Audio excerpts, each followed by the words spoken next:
Alrighty. We're going with April 23rd, the beginning of Taurus season. So all of us awesome Taurus people. We got Lars and Jean and Craig and Trevor. Look at 4 Tauruses in the room. Any other Tauruses? This is awesome. A third of the crowd's Taurus. Wow. That's because we're the best. So I'm celebrating all the Tauruses out there. And we're going to talk about the 4 foundations of health tonight, but mainly we won't get through probably past the first foundation much. And we're also going to talk about the foundation connections, why they're all connected and how. So there wasn't any. So let's start with, how do you know when you're choosing well? Feel good. Feel good? Okay. How else? How else do you know you're choosing good? I guess I should point this at the PowerPoint for a while. Energized. You feel energized.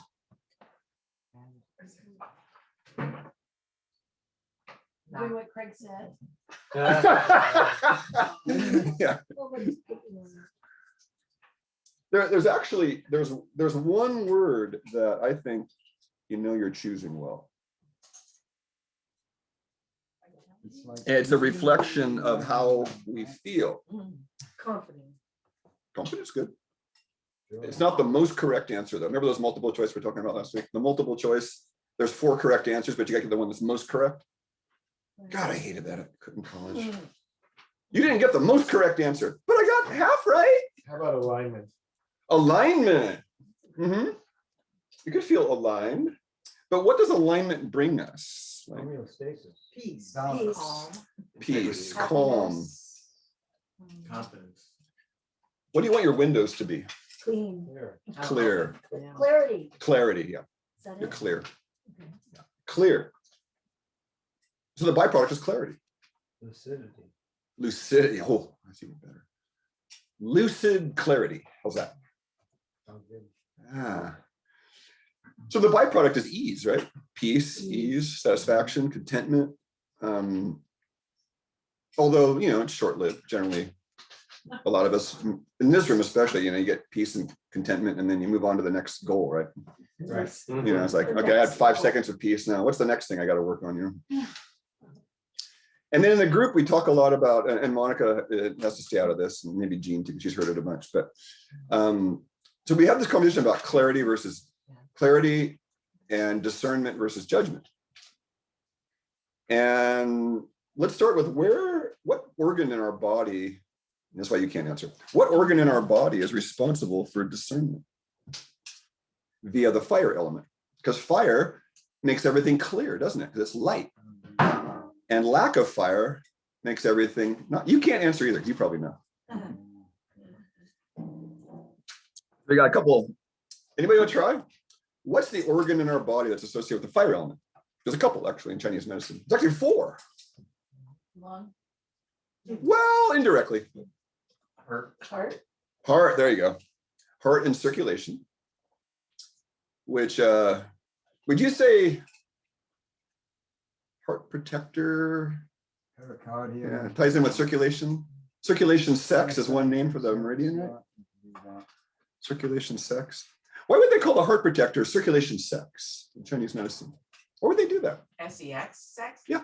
Circulation / sex. Why would they call that? Why would they say that? I'm going to diagram it, actually. This is a good one. I didn't realize I was going to talk about this.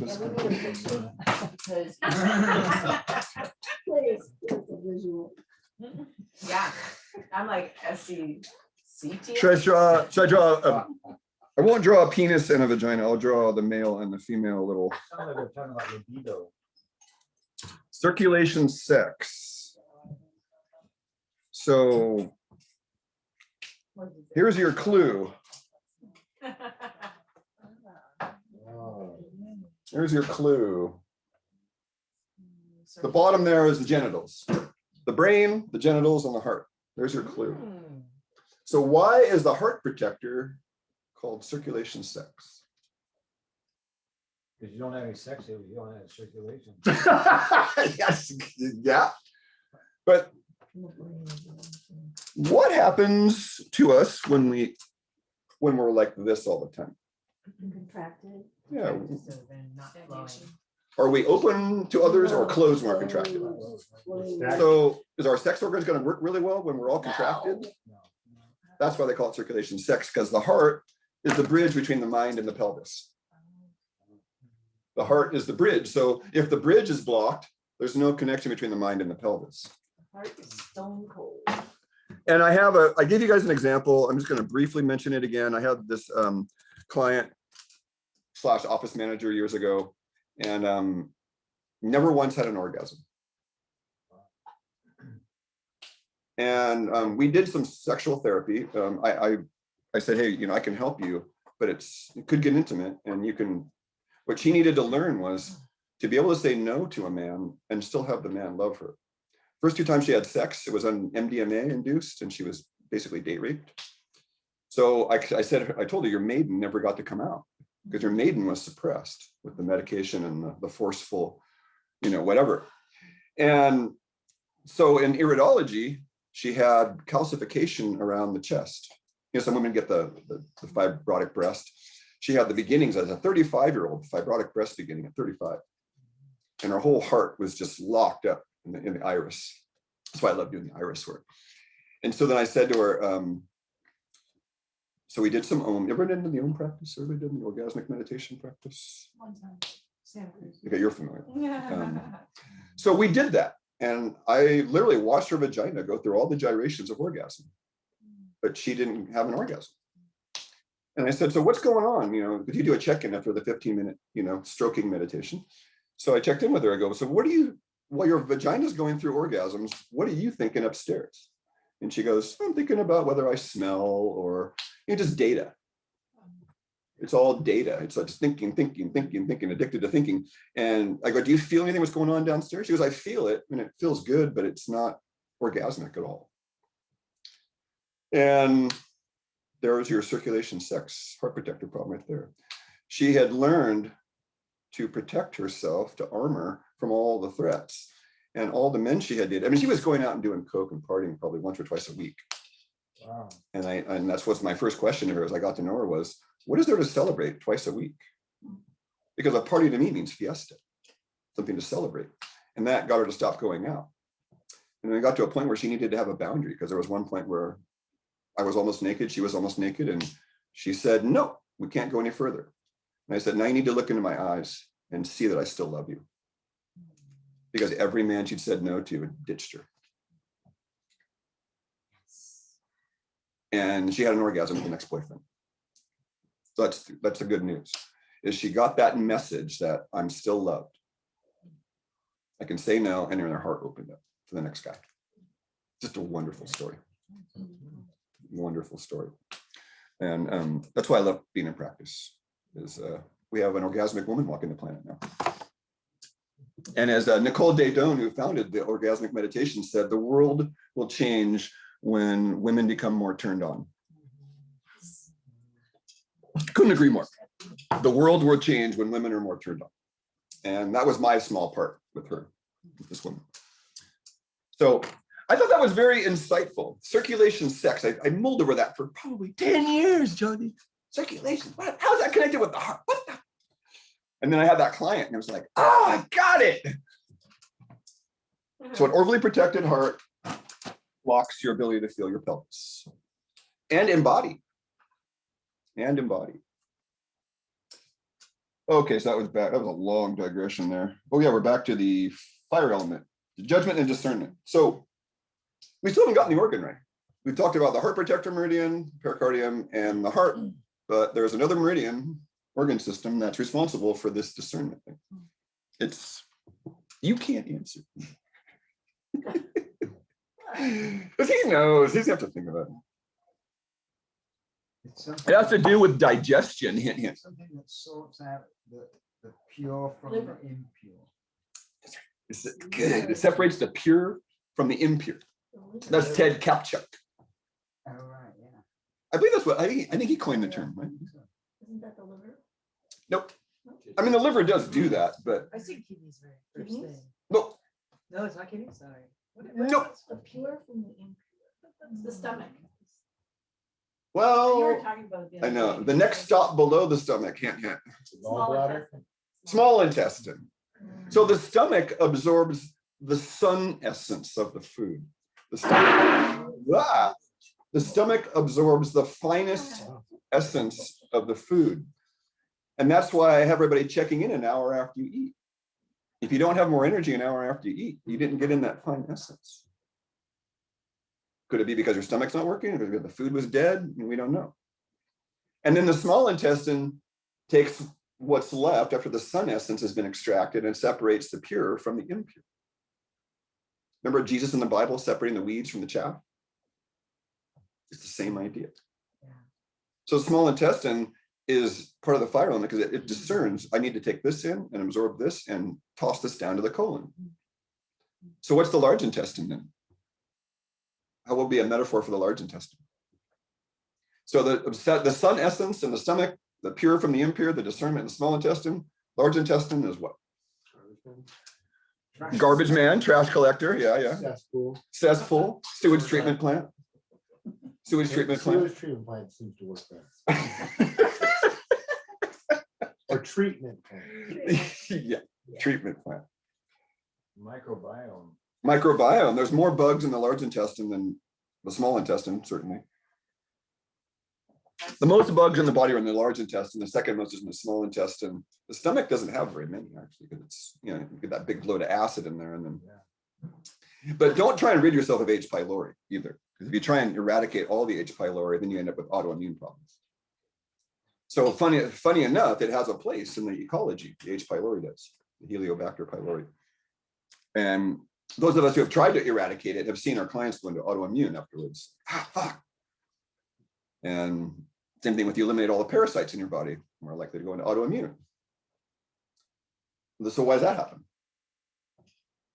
Why wouldn't you rid yourself if you don't have any parasites in your body? Why do you go into autoimmune? Nothing for your immune system to strengthen itself with by fighting it. No target practice. Right. I mentioned this a few months ago. That's right. No target practice. So it's like a cop that never gets trained, trying to shoot you and he ends up shooting 5 feet away, right? It's sort of like that. Like that tree in that simulated space station that they built out in the desert. They grew some trees and the trees kept falling over and breaking in half. And they figured out what the problem was, that there was no wind to challenge the trees, so that they never developed any tensile strength. They would just like fall over because there wasn't any exercise. I've grown and potted and pulled enough plants out of the ground to see that the plants that have the wind coming along, they put their rootlets out way more to the side, Right. as for the tensile strength, right? Right, that makes sense. Yeah. It's like those redwoods. They don't have very deep roots, do they? And then the wind comes along and knocks them right over, right? Redwoods? Yeah, redwoods. No, you're thinking Douglas fir. Douglas fir, thank you. Douglas We'll fir. leave it at that.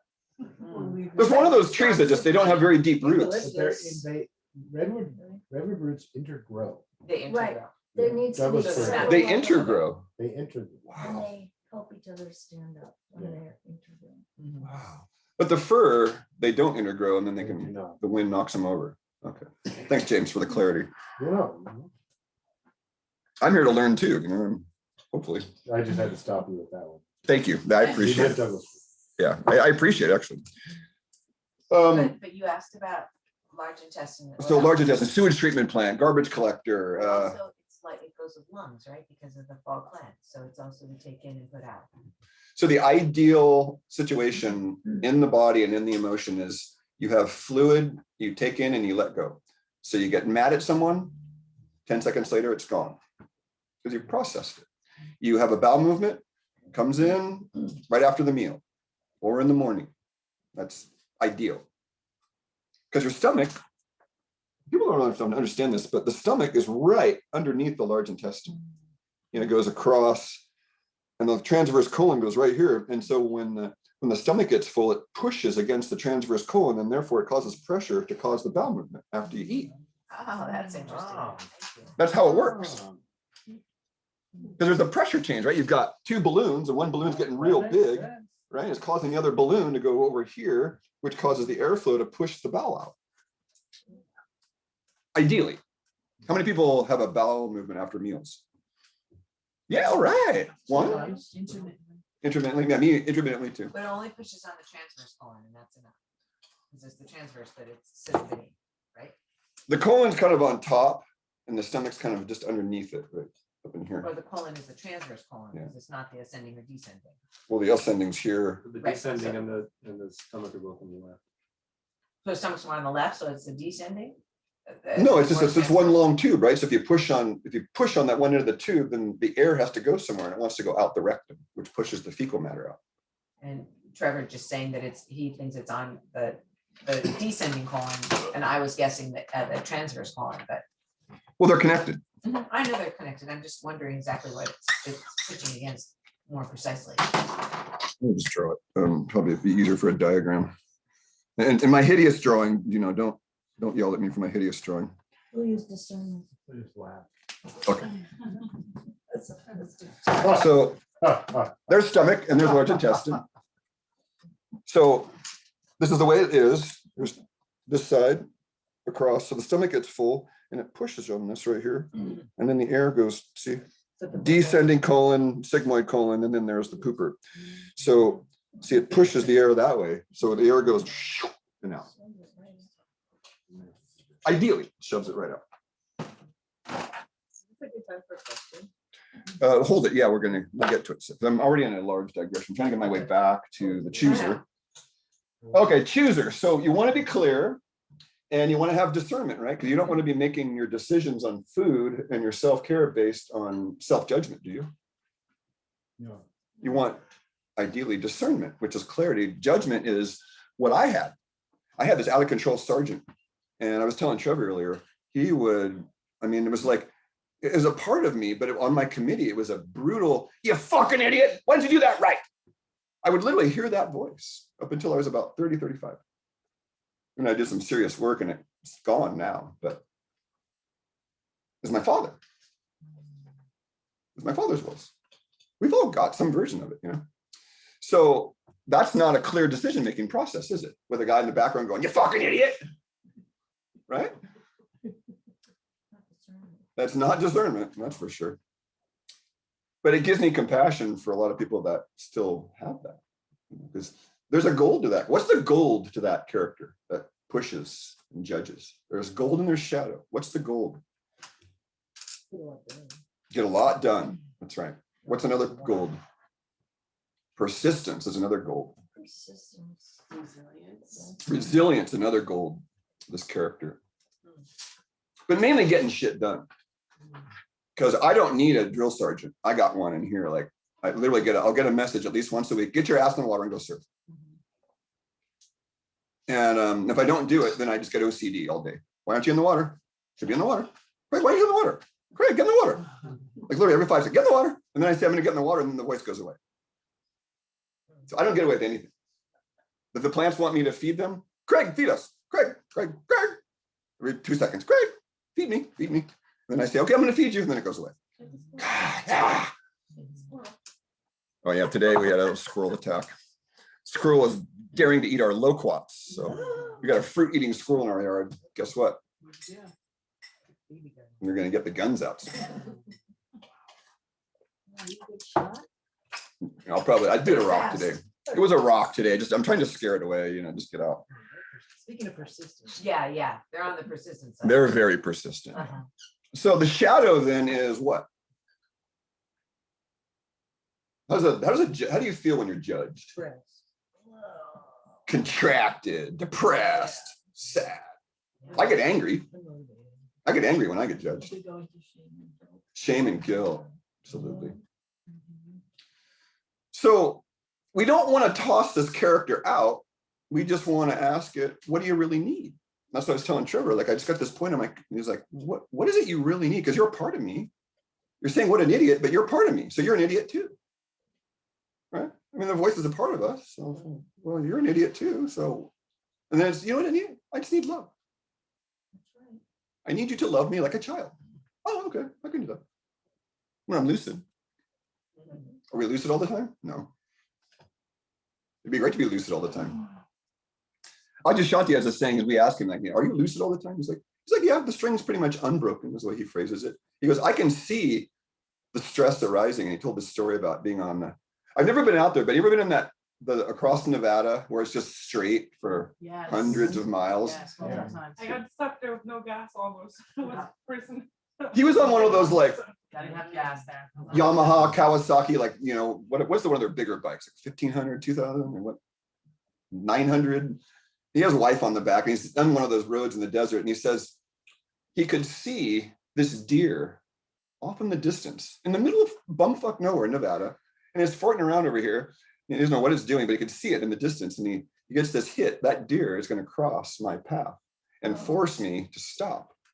So he said he could feel the adrenaline surging in his body as he got closer and closer. And sure enough, the deer decided to run across the road as he was coming. So he told his wife, I'm going to have to hit the brakes really hard because this thing's coming at us.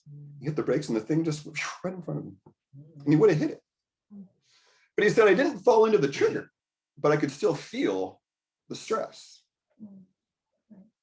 And there's nothing more beautiful than being in the sky and letting the clouds go through it. When you cannot believe your own beliefs, when you cannot believe your own stress, you cannot believe your own opinions, it's a very high state to be in. But you can still have them. You still have beliefs, opinions, thoughts, but you don't believe them anymore. And that's a very high place to be. One more story, Zen master story. We tried to recycle stories. I think this one's not been recycled. Adyashanti told it, and it's a true story. There was a Zen master in a restaurant, and this is like a true master. And he had like 15 of his students with him, 10 or 15, they're at a big table. And the waiter comes over, taps him on the shoulder, and then his mother had died. Unabashed wailing, screaming, crying in this restaurant full of people. And the students were, you know, like, the master's lost it. What is wrong with him? And so they all started leaving. There were 2 or 3 advanced students that go, you guys are idiots. Why don't you just stay a while and watch the show? So he wailed and cried and screamed and, you know, just unabashed grief. And after 10, 15 minutes, it cycled down.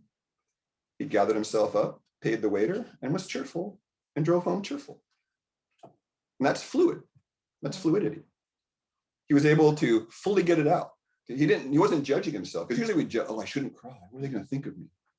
Right? There's that secondary thought, I call it, like, oh, I shouldn't cry because they're going to judge me, when you're already judging yourself. And he did it in real time. He just let it out. He just let As the it waterfall happened. go, Yeah, you know? exactly. And then it ran its course. You women understand this a lot better than men do, I think. You just let the emotion run its course, and then it's done. And then it's done. Adyashanti has a saying. He says, men, the feeling centers are in the front and the centers of will are in the back. And he says, you know, women are closed in the back and too open in the front. We could say the feminine. We could say the feminine. And men are too closed in the front and too open in the back. So you say, oh, I'm over it. Because he never let it in the first place. So why aren't you? Well, I'm a freak, so. No, not you. They'll say that. Not you specifically, Why aren't you but over the guy would say, why aren't you? Why are you? Okay, you had a question, Kitty. It's a good stopping quick. How can you change the time of day that you poop? Oh, great question. Because it wakes me up and I'm deprived of sleep because it wakes me up at like 5 or 6 in the morning. It's so interesting because that is large intestine time. It used to be different. It used to be nighttime I would, and then. So in the circadian rhythm of the body, lung is like 3 a.m., 2 to 3 a.m., then it goes to like 4 or 5, and then large intestine is like 5 to 7. And in Chinese medicine, there's a saying, a bad sign is to have what they call cockscrow diarrhea, where at sunrise you got diarrhea and you see food in the stool, and that's because a large intestine is a dominant in the circadian rhythm of all the organs that because the body wants the large intestine to be dominant to start the day, right? You end your all-night fast, you let go of yesterday's waste, then you add breakfast, which means break fast. Ever think about that? Breakfast, break fast. You're breaking the all-night fast. So the way some people change it is you take your magnesium and some liver downward draining bitter herbs, and you could do those before your meals, when you're on the toilet in the morning. Did I talk about the bowel retraining protocol where you take a laxative when you're on the toilet if you're really constipated? Yeah. So if you take magnesium at night and in the morning and take bitters before your meals, then I almost guarantee your frequency will increase. Well, my frequency is good. You just don't want to wake up in the morning with the. I don't want to, yeah, I want to sleep. Right. She doesn't want Can't to you break go right her back to sleep I after you go- go to the bathroom? You can't go right back to sleep? I'm Oh, worried I about can. I sleep. can. Not if I'm stressed out or worried. I'm Right. thinking. Okay. And Yeah, I'm then like by James. that time my edibles wear off. See, I smoke another joint, I guess. but- my poop in my morning wakes me up too, and then I go right back to sleep. If I don't poop, I can't sleep. Yeah. If I don't It's just poop, I too can't sleep. early. I just wanted to be, I think it may be because I used to get up at 5 o'clock in the morning. Push it off. Mm. Then Although poop. I think we all go through phases. It's not the only time I poop. I Okay. poop multiple, various times throughout the day. But you love this all day conversation. long, but- But you love the TMI. No, I love this because I have the exact same problem where I get up 5 and then I can go back to sleep. Yeah. Can't go back to sleep. So what you can do is you could have actually something very light, like a tiny glass of milk, some yogurt. Ideally, it would be At night? dairy based, just a little bit, Yeah, and at night. it would reset your blood sugar. At night?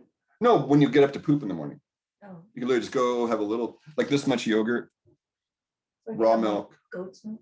Remember you had milk before, warm milk before bed? when you were So, kids? so that'll help me go back to sleep. But that has I just want to magnesium not poop in the morning that early. I don't think we can help you with that. I don't think we can help you with that. You could do something astringent and constipating before bed, but then, Cheese. well, like you would have, what would I do if I didn't want to poop first thing in the morning? I'd probably have Yeah. some drying astringent herb. But then wouldn't you still have cramping? Not with drying astringent, it would just come later. We could try some experiments. Why don't you come see me on the side? I love a challenge. I love a good challenge, especially with the lower end stuff. I'm seeing the 5 in the morning. Do an enema before bed. Do an enema before bed. You definitely won't have a bowel movement and wake up. Venom makes you poop? Well, all the fecal matter Or it gets cleans clear. you out. Yeah, it cleans you out a little bit, and then you won't have a bowel movement till later in the But day. there's still stuff up in your intestines when you do the enema, right? Like I said, my method is not a clearing. It's like a quart of water. So my colon is very short. It goes, there's a little wrap right here and across. Most people, you want it to go up and across and then down. But see, my hip, you can tell from your hip bone to your bottom rib, that space there, see, is only about that big. You're short-waisted. I have long legs and short, small belly. So in the 3 burning spaces, my middle warmer is very small. My lower warmer is large, and my upper warmer is large. But the middle warmer, the middle transformative organs around the diaphragm it's just contracted there. James is like, he has a little bit more space there. You can just check. You can go, well, how's the distance from here to here? And you can see how much your colon, how long your colon is. So the shorter your colon is, the more bowel movements you're going to have. So people that have a longer colon, they're, just more space for peristalsis to move stuff along.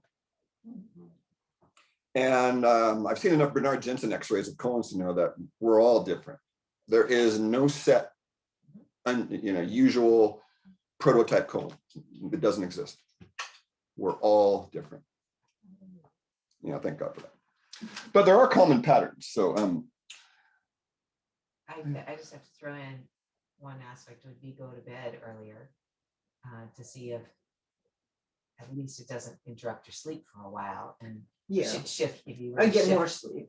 Yeah, and you besides getting more sleep, you'd have more chi to see what else you could do. Like instead of being in the tired cycle. Of Yeah. having every morning waking. Yeah, well, that is something I should be doing anyway. It's getting to bed earlier. So yeah. Just watch the word should, make it like a true choice, and it's a little I better. try. I tried that suggestion. Because sometimes I just conk right out, but still happens. Yeah, not that it's an easy thing to do. It's just to say that's another piece. So there's a little second wind that can start around 11 or 12. And that's Yeah. because the liver is processing the blood, and they call it in Ayurveda a word for it. It's like the second wind of the day. And it's you want to be riding on the heat of the large intestine and the digestion in the morning. You don't be running on the heat of the liver at midnight. So a lot of us get tired around 8 and 9. And if we don't follow the 8 and 9, maybe even 9:30, 10, then it tends to go into, later and later. What I do is I pushed past that point last night. I was really tired and I pushed past it. And then I was like 10:30, 11, it was like, I take my relaxing B vitamins and my minerals and my nerve herbs, and I couldn't keep my eyes open. A half hour later, it was like, hallelujah, just crawl in bed. That's my hope for everybody, my hope for all of you is that you get so tired that you just can't keep your eyes open. And I'll pass out like this, just sitting up watching the computer. And there's just an off switch with me. And that's what I wish for all of you, just have an off switch where you just, I'm done, I need to go to bed. But hopefully with the foresight to brush your teeth before. Yeah, brush your teeth, Brush your make your teeth, bed. wakes me back up. All your supplements. Oh, the mint, yeah, the peppermint toothpaste, I do that, and it's like, Yeah. yeah, it is a That's stimulant, why they use it for the rats. to keep them away. right? Mm. Yeah, by the way, I did do a peppermint versus spearmint experiment. Oh, and- Spearmint's relaxing, Okay. and me and a girlfriend years ago, we were up in Laytonville, we were in some barter bazaar, it was wonderful. And we were getting ready for, everyone is done for the day, it's probably like 7 o'clock, we had dinner, and we're out in the wilderness, so it's like, I'm gonna go to bed at 9:30, 10, and so we have I did us a triple 3 tea bags of peppermint tea each. Mm. Should have done 1. We were up almost all night and just Whoa. buzzed. Like, wow, this is crazy. They would even use peppermint in some cases as an aphrodisiac. It's supposed to help with digestion too, It does. Yeah. No doubt it does. but on a stimulating level, I guess. Yeah. I didn't know that. So spearmint is a better evening mint. Peppermint's better in the morning. And a 1 tea bag, a light dose of peppermint, 1 gram is not going to keep you up all night. Just don't do the triple strength, oh my God. Bernie has these little peppermint little pearl, it's like, oh boy, don't overdo those late at night. That's what people have orgasms all night. Yeah, peppermint and horny goat weed. There you Yeah, go. there you go. Good combo. The chooser. So I'm spending a lot of time on this chooser thing because we have a number of things associated with it. We have our brain, our nervous system, our endocrine system. Toxicity affects the chooser because what does toxicity do to you? It's like throwing dirt on the window. You're not clear. Right. Remember the Michael Tierra quote? I've said it a few times. Remember the Michael Tierra quote about toxins? Toxins are, it's like a Zen koan. Toxins are, I said it once months ago, I don't know if you maybe remembered. I mean, I stewed on this for 15 years. Toxins are desires. Wow. Very deep. Toxins are desires. That's Michael Tierra in his herbal medicine correspondence course. It's a quote out of it. Like chocolate, caffeine. You have to almost feel into it. Like I thought about it for 15 years. What? Is the toxin the desire? Is the desire make the toxin? Are desires toxins? It's about staying in the middle ground or something. Toxins are desires.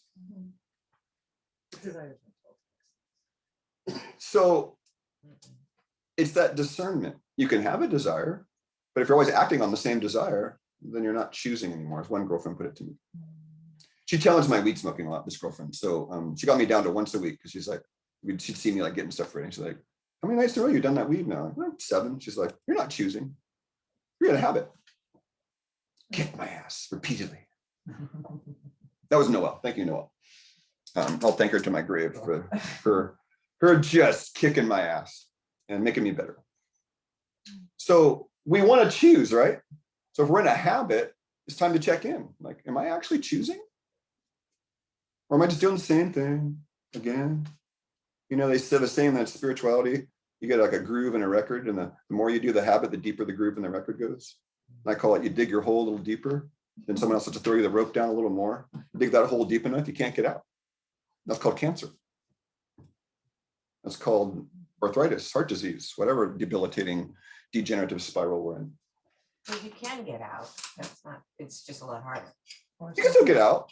Yeah. But as healers, I wrote a blog about this years ago. We don't want to jump down the hole with people, do we? Mhm.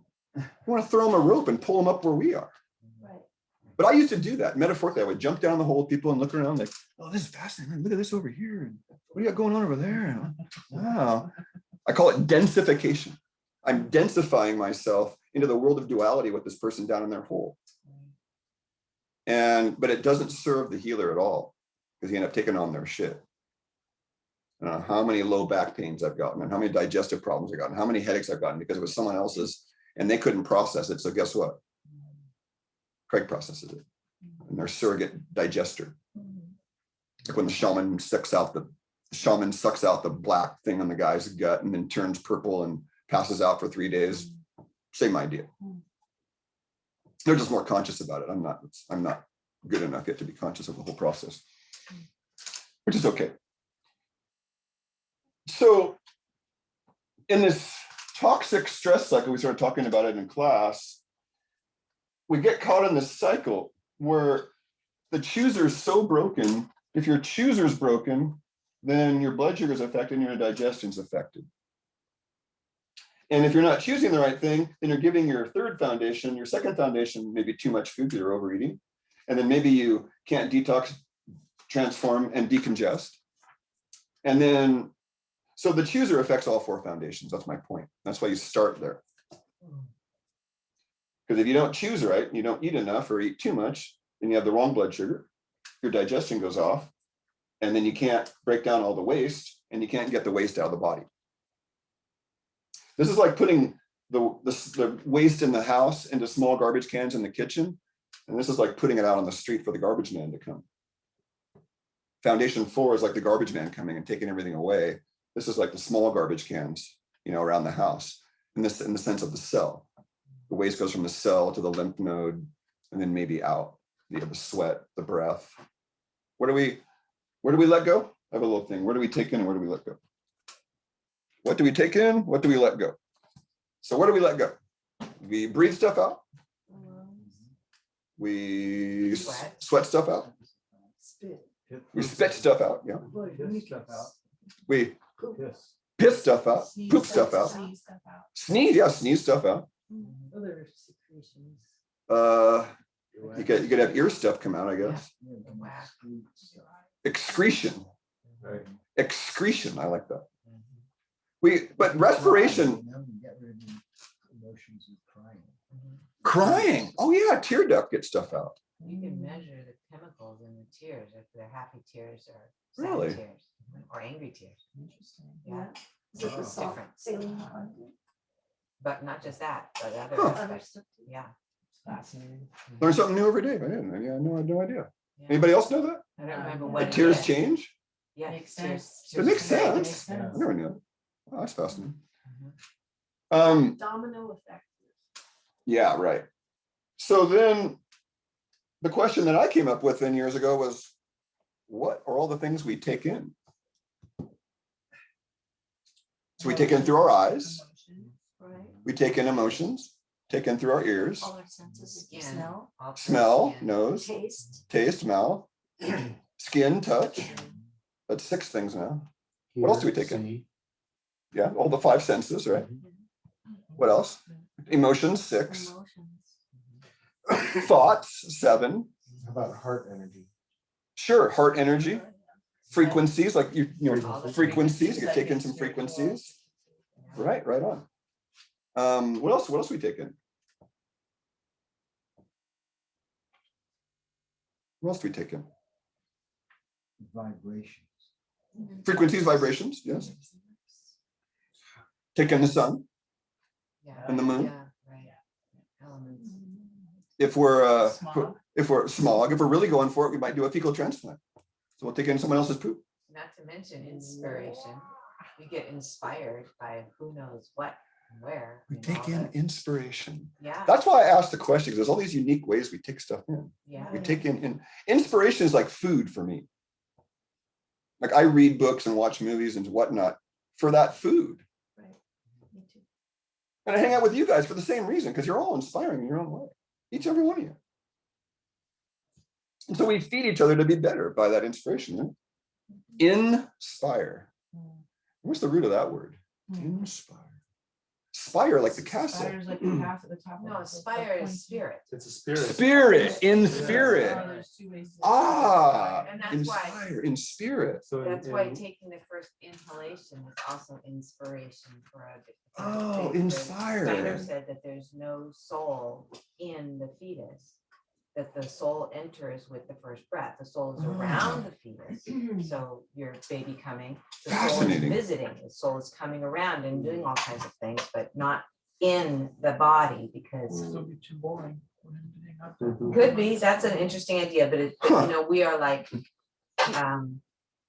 dragonflies, which are born underwater and have to climb to the surface to get to air to actually become dragonflies. Mm. They're just like almost tadpole-ish in the next sense. And we are breathing our own urine in our fetal sac, and the amniotic fluid is urine, mother's first and slowly the baby's. And we are water breathers until we're born, and we become an air breather with that first inspiration as the soul enters, according to Rudolf Steiner. And I did see that a month ago. I saw a little baby in a Inspiring. riot take that Yes. first breath. And it's done one word, you know. Yeah, that's- Inspire. And so sad too that it, for so long people thought, yeah, slap, because it was dumbass men.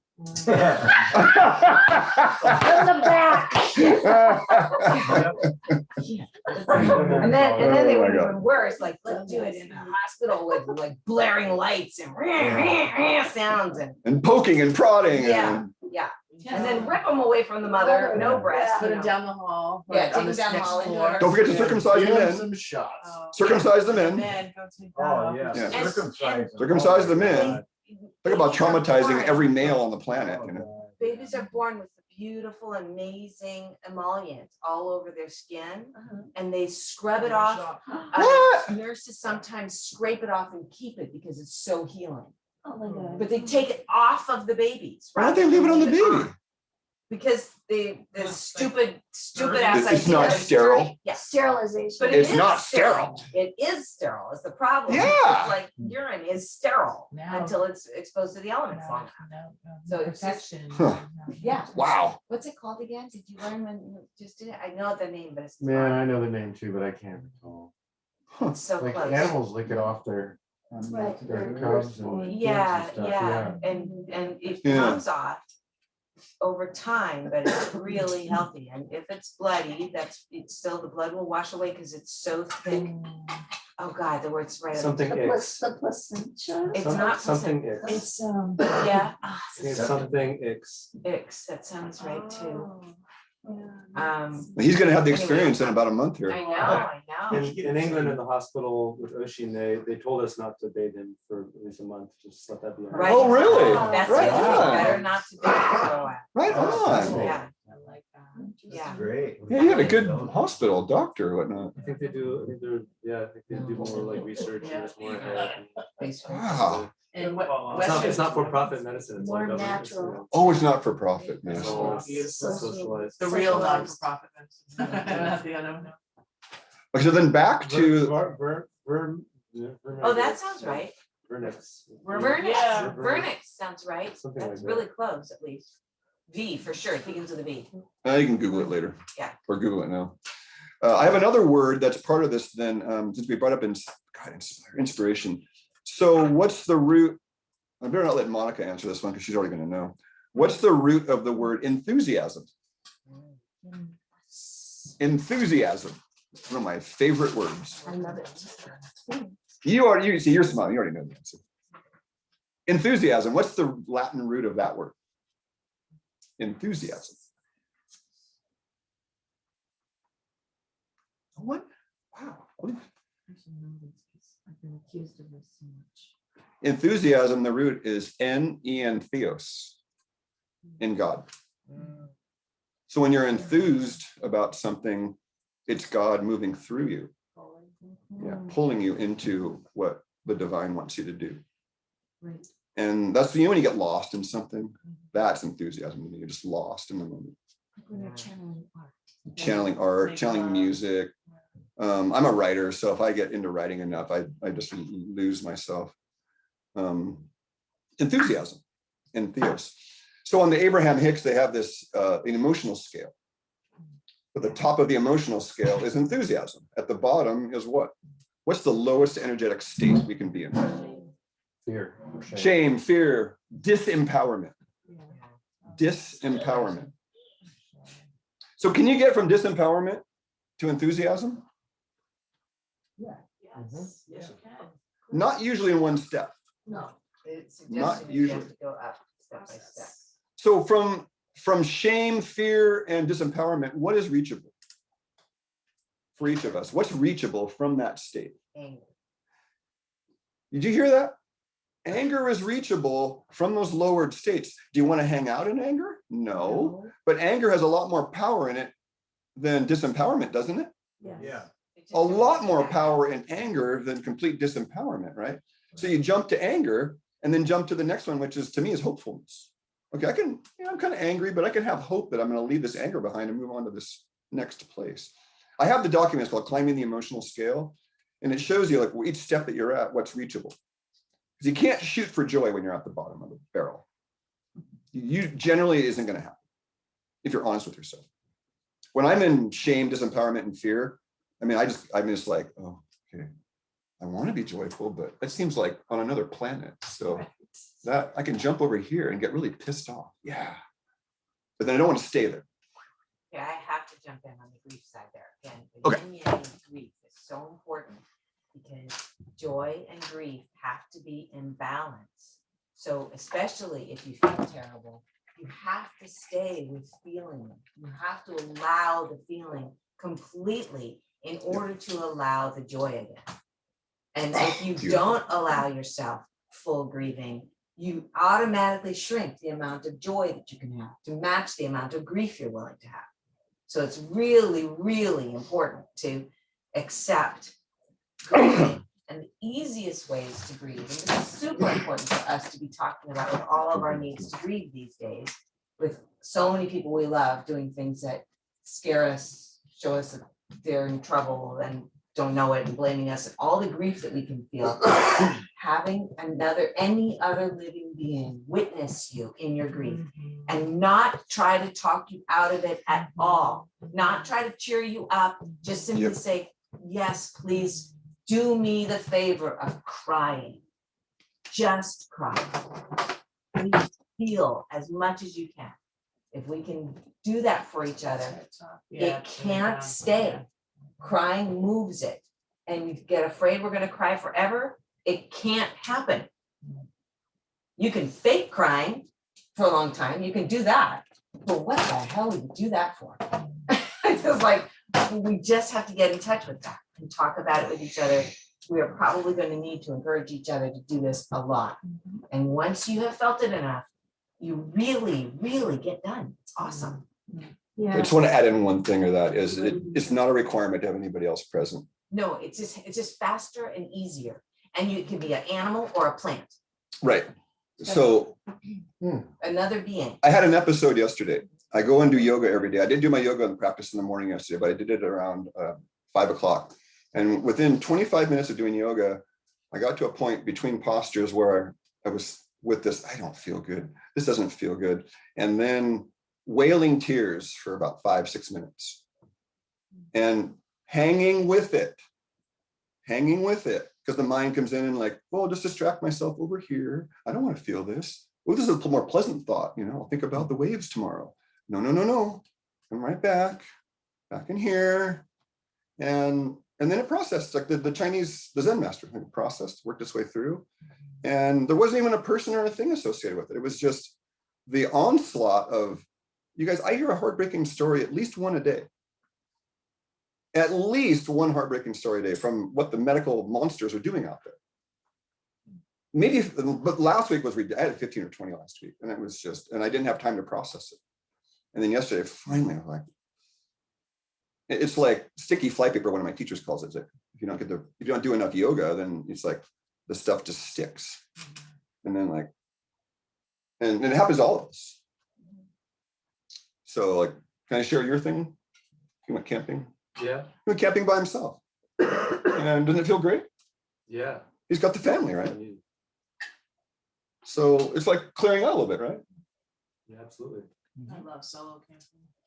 I can live without it. So Yeah, Mother you don't have to- Nature is way more than a plant, you know, it's, I didn't mean to say just a plant or an animal, it's like Mother Nature is the whole smorgasbord.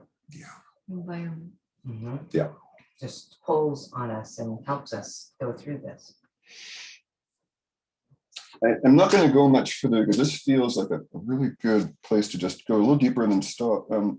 So Brene Brown gave a talk that changed my life on TED. It's about 12, 13 minutes, and it's about vulnerability. And the quote out of that ties right in what Monica said is, if you numb one emotion, you numb all emotions. Yeah. Well, I don't want to feel that anger. I'm just going to numb it out with alcohol. The irony about alcohol is it makes your liver even hotter. So the irony of alcohol is it makes the anger worse in the long run. Such a sabotage. Right. And Not it to mention you manifests. open up for other nasty spirits to join you. I don't go in bars. I haven't been in a bar probably 15, 20 years because I had this moment about 20 years ago. It was down the Catalyst actually. And I saw this black thing hovering over this guy who was really drunk. This black cloud. And I knew it had a straw in him and it was just sucking him dry. Mhm. And I'm done. I'm not going here anymore. I used to love to play pool upstairs, the Catalyst, the pool Oh, tables yeah. up there. Pool shark, get the quarter up on the table. Anybody like billiards? I'd love to have a I love Yes. billiards. billiards. Yeah. Men's group billiard, or men and women, men against the women. Yeah. Men against the women, billiards. Go in. Yeah.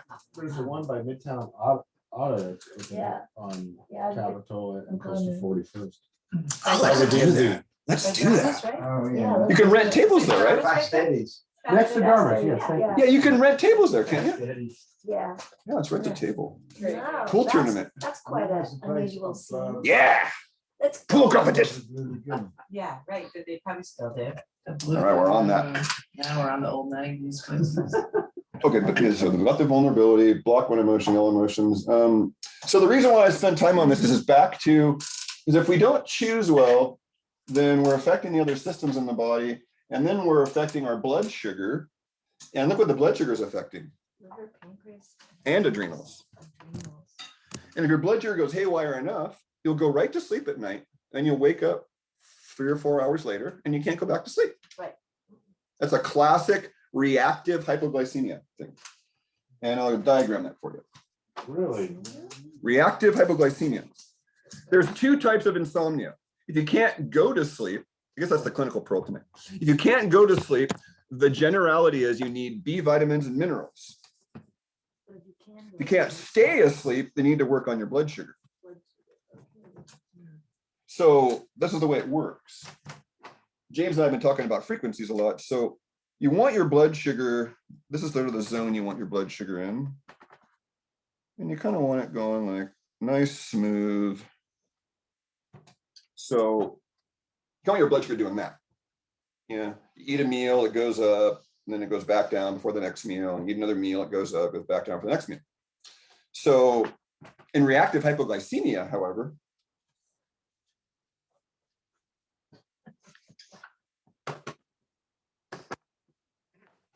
so every time it goes above this level, there's an adrenal alarm. And every time it goes below it, there's an adrenal alarm. That's why the adrenals are tied in, because if the blood sugar is too high or too low, it's a problem. What's worse of a problem, low or high? From the body's perspective, what's worse, high or low blood sugar? What's more dangerous? Low. Low is more Because you dangerous pass out, right? because your brain is starved of fuel in your heart. So when you have this, then if this is time on this axis and this is amplitude, then you could have the same blood sugar. This might be 200, this might be 200, but this 200 falls to 80 in the course of 2 hours. This falls from 200 to 80 in 5 minutes. Whoa. You see, so the frequency duration is less, and then it's the body's going, oh shit, I got to get that blood sugar back up. And how does it do that? It's like a 7, maybe A1C on the top, and on the bottom, it's like something to be 8 or 9 A1C. So that It may not have anything. You may show normal blood sugar. You may show completely normal blood sugar. So, but would it affect your adrenals and your whole nervous system? Well, look at this. If this is a whole day, then that's 1, 2, 3, 4, 5, 6, 7, 8, 9, 10, 11, 12, 13 adrenal alarms in one day. This guy only has 2. Right. So this person's got adrenal fatigue, and that's just from blood sugar adrenal fatigue, not to mention all the stress. So we'll drop in coffee like I did a month ago. Get that. Coffee will go from here to here for certain. But how does the body raise the blood sugar? Because this is why you can't go back to sleep at night. Okay, So the blood sugar drops, it's down at 60. The body goes, oh, fuck. I got to raise the blood sugar somehow. Insulin? No. Ideally, it would be glucagon. That's the pancreatic hormone that's an antagonist to insulin. It raises blood sugar. Insulin lowers blood sugar. Then how do you do that when you're asleep? The body's doing something. This is a really key to get this. So the body is asleep, and the byproduct of raising the blood sugar is what wakes us up. So what's it doing to raise the blood sugar while we're asleep? Creating adrenaline. Adrenaline. Adrenaline and cortisol are glucocorticoids, and they raise blood sugar. Great one. So that's why you can't go back to sleep, because you've got adrenaline in your system so you don't die from brain starving in the middle of the night. So ultimately, it's a liver thing. You want the liver to break that adrenaline down and go right back to sleep, ideally. So the remedy is, one remedy I found super helpful, this was a Sylvia Skefich actually idea, was to have, if you know you regularly wake up in the middle of the night, is have half of an apple next to your bed and chew on half. Don't get up though, because once you get up and turn the lights on, it's over with. Because then your nervous system's activated. You want to stay in the dark room, grab the apple, chew on it, or yogurt, not nuts. Some people say, oh, have a few almonds. No, the liver is trying to process the blood, and the nuts are one of the #1 liver stressing foods. Nuts are really hard on the liver. Really hard on the liver. I have more gallstone cases with nut eaters than any other food. Even the most smooth. I don't care who it is. I got 25 years of multiple gallbladder cases, and the first question I ask is, how many nuts do you eat? Even the most smooth butters, nut butters, even the same things. They're just tough to process for some reason. Raw or Raw, cooked, whatever. I mean, cooked and stale, obviously worse. Part of our problem with nuts too is that they're just stale. Oh, yeah, they're so rancid. We don't get fresh nuts anymore, which is kind of a nice pun, actually. Oh, my. You love those.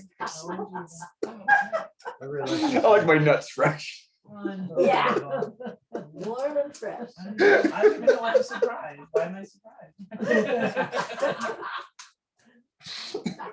Don't you want your nuts fresh? Oh, Yes, yowza. thank you. Yes. Yowza. That's good. I'm turning red.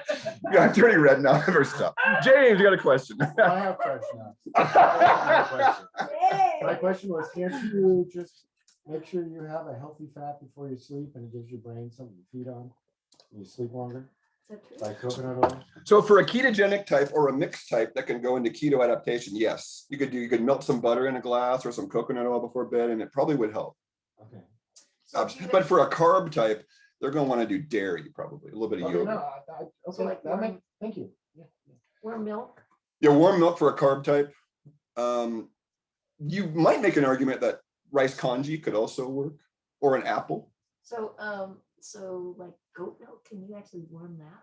Like, Well, the thing is, you don't want to get out of bed and stand up, because once you get upright, then you've activated your nervous system in the wake up mode. but before you go to sleep. Oh yeah, sure. Yeah.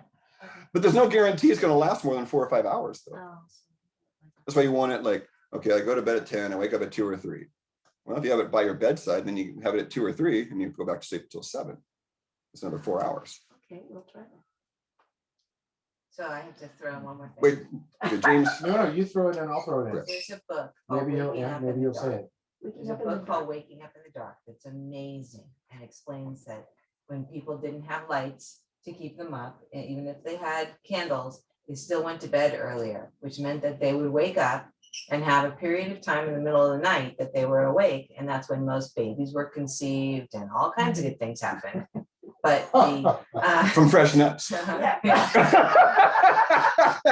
the key nowadays, since we can wake up in the middle of the night, is not to get stressed thinking, but to take it as a spiritual sign that it would be the best time to meditate. And another really cool thing to wake up in the middle of the night, especially if you've ever had the problem that meditation puts you to sleep, is meditate. If it has a habit of putting you to sleep anyway, then that's the best time. But same thing, don't turn on the lights. The Don't more turn you on can lights. stay in the dark with whatever you do, the better. And to practice all the different methods of meditation, all the different methods of Jin Shin Jitsu again, this, against your hearts does all kinds of things, and other mudras and such, playing with your fingers to see which positions are most helpful. Those are really fun things to work with. Thanks, Monica. Well, Monica, that was really fascinating. Yeah. I don't think what I'm going to say is quite as fascinating, but been kind of practicing this with Ellie, and that is an understanding that melatonin production stops when your eyes see more than 3 candle powder. Mm. And so you really lose a lot of regenerative nature.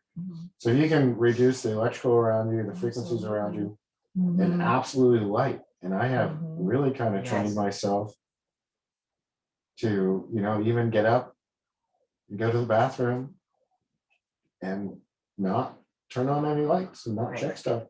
And even though I'm awake, I really won't open my eyes for a long time. And then after a while, I'll be like, oh, it's probably 5:26. And it's like, oh yeah, it is 5:26. And it's like, get the fuck up. But you really destroy your body's natural regenerative process by having lights around. Absolutely. And Absolutely. even in the 5,000 Kelvin LED lights, Right. those are just harmful under any circumstances. Yes. But Mm. because it imitates the full moon, which really only happens, Once a month. like less than 10% of the night light cycle. Mhm. So I don't think what you said was pretty amazing. Thank you. You can look it up I- too. That's one of those books. Oh that no, you can that actually what you read said most makes of it. perfect sense. What I Yeah, it mean makes is, sense to if me. you look it up, I Yeah. hate buying from Amazon, but I like reading on Amazon. And that one, they have good parts on Amazon. You can get a lot just from reading. Oh, it. from the preview? Yeah, but not Yeah. at night. Don't read it at night with the light. But what you said also matters. And the other thing is people who wear eye masks to cover it, that doesn't do you as much good as you think, especially the older you get, where your body can wake up more easily. Your skin takes in light as well. That is such a good reminder. That's Yeah, it's a great That is reminder. a great Yeah. reminder. Make sure Yeah. those lights are off. Of course it That's takes a it. good Yeah, I have this reminder. irritating, it's not on this one, on one of my power cords, I turn my computer on. Yeah. It's got that little irritating LED back Yeah. in the corner, Oh, yeah. yeah. Yeah. But Yeah. yeah, Tape blue it. tape helps and a little rag over it or whatever. Yeah, like my phone has a light. Yeah, it's and whatever, irritating, so huh? I have to cover it all. So the night light's not a good idea then for the kids. No, Terrible. no. Terrible idea for the Horrible. kids. Not to mention children see in the dark great. And really, it's a matter of being spiritual enough with them to let them know that they can call to their grandmother's self, grandfather's self of who they're going to be 60 years from now to come and comfort them. It doesn't have to be mom and dad. How do you deal with the kids afraid of the dark though? You have to be with them. Number one, stop abandoning them. Exactly. Nobody likes to sleep Yeah. alone. Alone, oh, Children okay. especially don't want to sleep alone most of the time. So don't put them alone in a dark Don't room. put them alone in the dark room. Ah. Don't force them. Don't say, oh, you gotta learn sometime. Yeah, well, not now. You gotta learn Right. once you're 16. If your 16-year-old wants to sleep with you, that's a problem. But when your 7-year-old, 10-year-old still wants to sleep with you, it's important to give them what they're asking for. Absolutely. I agree with you 100%. Well, I had a mother that was breastfeeding a 7-year-old. That's not a problem. That's okay. Worldwide, Really? Yeah, that's great. worldwide, That's like, that's, 7? that's ideal. there are multiple 7? cultures. Yes, It's it's the age Yeah. of reason. That's There's lots of reason for this. Wow. The worldwide average is 4.25 years because 7 is so common. I had. Wow. Eight. I had no idea it went on that Eight long. barely exist. I had judgments about it, Yeah, I know. Well, Well, we're in the especially US. these males. We're in the US. So, So go you to discernment. I Our heard culture's from so dumb. 4 female friends that my son was kind of fondling their breasts. Yeah. And you know what I said to them? How old was your You know what son? I said to them? Yeah. What'd you say? Well, he's reading my mind. Oh. That's not what I said. I said, it's up to you to establish these boundaries, and his mom lets him do stuff like that. You're not his mom. Please Yeah. tell him what the fuck is that. Establish- Yeah. First, I was just trying to be fun. My Yeah. first call. As far as you know. Yeah. It was really funny. As far as I loved it. Unbelievable. This is a great mixed crowd. Actually, it's half men and half women tonight. All right. Yeah. Yeah, No one's it getting away was- with anything today. Oh, no.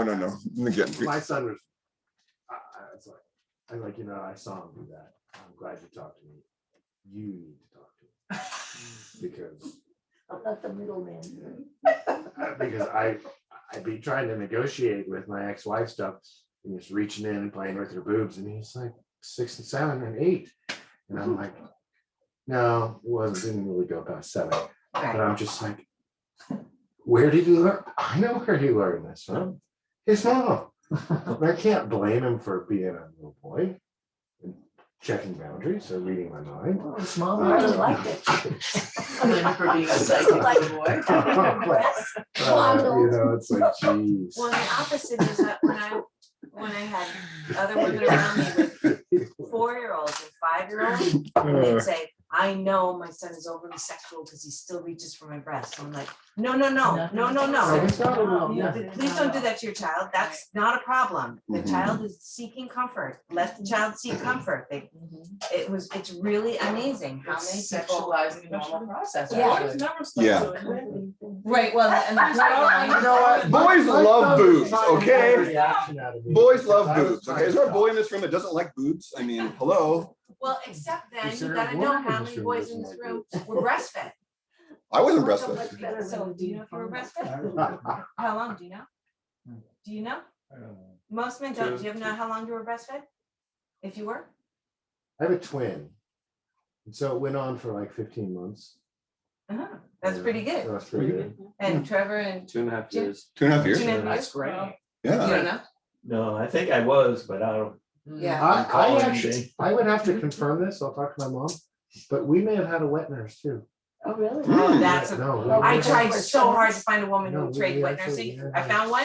I think that she we freaked out at the actually end. had a wet nurse. That's too bad. I know, I I wanted did to it for switch. somebody before, So just to help interesting. her out. Yeah, but she couldn't do it. I'm- so interesting. I'm going to offer you guys something from some work that I did. It's called a recapitulation. I went back at age 35. I went back.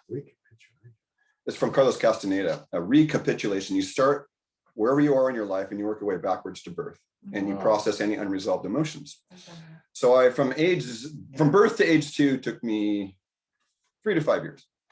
It was so loaded. And so birth and the first month, my mother, as I was processing this, I would talk to my mom, like, what was going on, and so I wasn't breastfed, and she got talked into it by the doctor, of course. And she said that I cried 24 hours a day for a month, screaming, crying. And then when I processed it, I was like, well, Mom, I was screaming for your boobs. I was screaming for your boobs for a month because I wanted the comfort. And they called it colic. And it's just. They called it colic, It's what they call exactly, it. It's a junk- exactly. Garbage can. stew. And I have an irresistible desire for breasts as a man because I was denied the breasts as an infant. There you go. So, favorite body part probably is a breast. I like chicken legs, not chicken breasts, but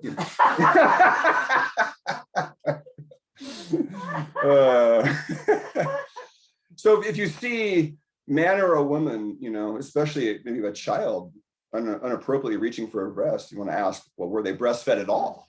Also, right? Right. And because they then, had and just back to what's inappropriate and Yeah, what which- age and just making sure. that So people- I had no idea about this because we do overly sexualize children. I mean, I've seen little 3-year-olds with little sexy hottie outfits on, little skin tight pants, and I'm No, like, that's the horrible. That's other gross. side. It's still one out It's of 2 gross. girls, That's also one out of culture. 2 females is molested, 1 out of 3 males, and usually in infancy. Well, it does nothing to do with the clothes though. Well, it does only from the What way? standpoint of later on, if the child remembers enough and they think their whole being is according to their sexuality. Right. Girls who remember being told your body is good for this and that's it, then they're sexualized in It's a so way that. complex. There's 2 things. going Yeah. on there. before they're Absolutely. verbal, they're told that. Even, well, it could be, Even but it's Yeah. also, it more often is before verbal. It's more often with infants, Okay. and it's usually multi-generational. Alice Miller explains it in great depth. The German psychotherapist who figured all this out is her stuff is amazing. The drama of the gifted child is Oh, on yeah, YouTube. it's a great. It's an book. So amazing. half of women and a third of boys? Yep. Half of girls? Half of females, a At third of least, men. yeah. And the That's a lot. suggestion is, it was thought to be only 1/6 of males as little boys were being molested, but then just in the last 20 years or so, it was, no, it's gotta be 1 in 3, and it could also be 1 in 2. It could be closer to 1 in 2. Right, The- right. The more that people have actually Yeah. worked on it and opened up about it, the Sure. more that it has been revealed. So it's a good segue back to the chooser then, right? Because Yeah, if we have all that baggage yeah, and layering from that, then we're gonna have a hard time choosing what's actually good for us, because we're gonna choose what we think is good for us, but that's in a distortion, right? Yeah. Right, right. Yeah. Right. Distorts our perceptions. And if we're not, so what do you think? A client comes to me and they're in one of these. So I've had clients that I've actually said, the doctor wants me on sleep meds. What do you think, Craig? And I say, yeah, 3 months on sleep meds, let's get you sleeping. But while you're on the sleep meds, let's do some work so you don't need them in 3 months. Like I got a guy in prednisone right now with ulcerative colitis, and he got the shot a couple of days ago. He was miserable. And so I went through and did my exam on him, and 0 to 5, where's the pain? I'm going through his gut, 0, 0. I'm like, dude, you got colitis and you got zeros? I go, this is the prednisone. I go, come back in a month and we'll redo the exam. So I go, in this next month, you have a window of opportunity. Because when his colitis acts up, he can't do anything, can't do any work because he's so miserable. Right. So that's the plan now. If they're not sleeping, get them on some meds.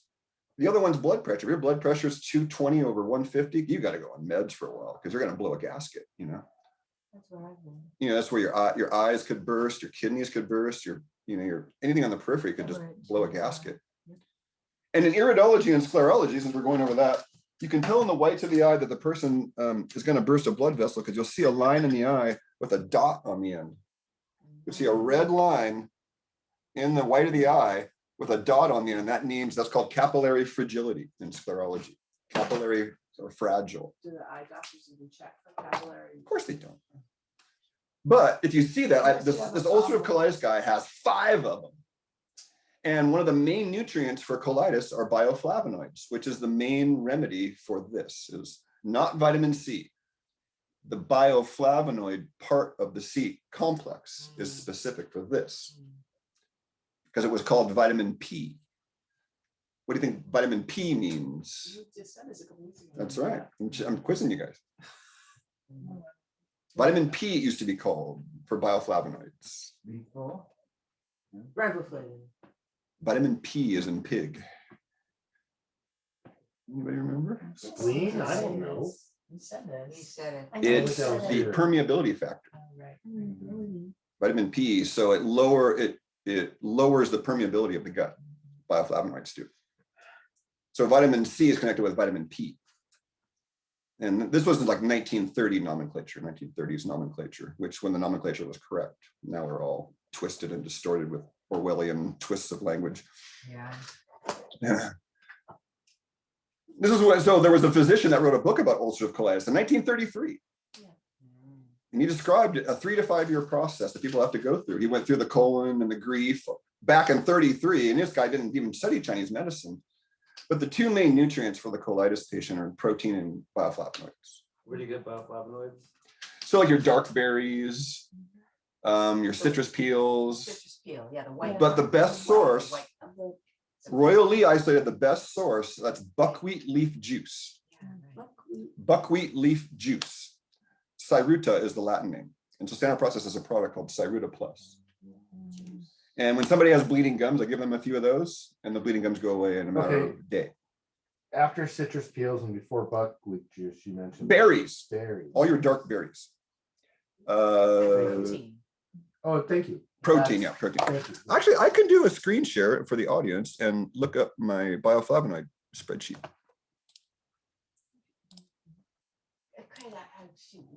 This one covers some time. Why raw eggs help with dental? Ah, 1 second. I let rich food source. Yes, it did. But the whites of the egg is protein and so helpful. There it is. Okay, I found it. So I made a document called The Rich Food Sources of Nutrients, and it took me about 3 years to put it together. So the richest source of bioflavonoids in foods is berries. Oh, bee pollen. Thank you. Bee pollen. Very good source. Onions and garlic. Oh, onions and garlic. Parsley. Oh, parsley. Mm-hmm. Sounds yummy. Grape seeds. Yeah. in here. Onions Like and grapeseed garlic? extract. Garlic and Raw or parsley. cooked? Raw. Raw. See, Ah. that was the thing you were telling me. What was it? Onions and garlic raw. We got citrus, grape seeds, parsley, Grape onions and seed. garlic, ripe produce versus unripe produce in general, berries and bee pollen. What's the name of the document again? Produce. The rich food sources of nutrients. You can access it through your client portal in folder number 4. They have red wine down here, but The rich foods, what? please? rich food sources of nutrients. You could email me, James, and I'll send you the Okay, no, doc. I'm writing it down. So every vitamin, every mineral is in here. The richest sources from about 5 different books that I took them out of. Foods that heal and things like that. Nice. Yeah, lots of different, like it. I mean, my first book was Phyllis and James Bulk. Remember that couple? BACHE, is that it? The- BALCH, Phyllis and James Bulk. Yeah, the healing. They had a little spiral bound book. Yeah, Remember that? Yeah, It yeah. was like 25, 30 years ago. Well, but they made updates. Yeah, right. Yeah. They were great. That's where They that was my still are. first nutrient book was from them. They still are. And another good one that you don't hear about a lot, but as an herbalist, it was great. Jethro Kloss, Back to Eden. Yeah, Jethro Kloss, Kloss. It's about that fat. It's a very fat book, but it's a classic. I mean, it's the Barefoot Doctor Herbalist book, if there ever was one. Let's go back to Eden. Back to Eden, yes. There's a picture of Jethro Kloss at 77 years old on the cover. He has no wrinkles on his face. 0 wrinkles at age 77. How old did you live? I don't know. Make a look on the book. And then I met a martial artist at age 75 back in New England 20 something years ago. And he has a book written about him. His name's Kwan Sai Hung. KUANSAIHUNG, Kwan Sai Hung. And there's a book about him called Chronicles of Tao. Chronicles of Tao. This book changed my life. I read it 25, 30 years ago. And then I met him 10 years later. He was leading a martial arts class, 75 years old. And he had no wrinkles. And he looked like 35 years old. That was when I knew that the aging crap we were taught was a bunch of bullshit. When I saw Jethro Kloss and I saw this dude and a bunch of other masters, I was like, we are just sold a bunch of shit about aging. Look at this guy. He had a baton, this fat, 8 feet long, going and schooling these young men. He was 75. Wow. I walked into the class and I was in Great Barrington, New England. And I was just studying macrobiotics and I happened to be good fortune seeing this guy through a glass window. I was like, is that Kwan Sai Hung? And the guy's like, yeah, you know who that is? I'm like, yeah. Wow. I couldn't believe my eyes. Couldn't believe my eyes. And I was 31 at the time. Okay, now I'm curious. His name one more time. I wrote down. Q-U-A-N, Kwan, K, Q or K. I wrote Chronicles of Tao. but now Yeah, it's Chronicles Kwan. of Tao. Yeah. And Chronicles of Tao is written by Ding Ming Dao. Ding, ding, D-I-N-G, Ming, M-I-N-G, D-A-O, Ding Ming Dao. It's a biography, not an autobiography, written by one of his students. Okay. The book is, oh my God. If I read the book again, I have it in one of a box. I wouldn't be able to put it down for 3 minutes. It's that amazing of a story. His master, Kwan Sai Hung's master, never left China. He was up in the temple at Huashan that was raided by the Chinese forces when they sacked Tibet. They also sacked all the monasteries up in the mountains of China. And they sacked the monastery and they took the master down from the monastery to put him on this island in the middle of the lake. He was so dangerous to the communists. And he had a chance to leave at one point. He sent Kwan off to Pittsburgh in 1931. Said, you need to get out of here. You need to go to the States. And there was that whole movement from some of the masters in India. Some of the Orientals were coming over here because they knew that the West was too materialistic and that was going to destroy the rest of the world. So Yogananda came over Swami Sivananda came over. There were a bunch of them that just came over. Suzuki Roshi came over after World War II. Kwansai Hum came over. And he ends up in Pittsburgh, working in a restaurant as a busboy.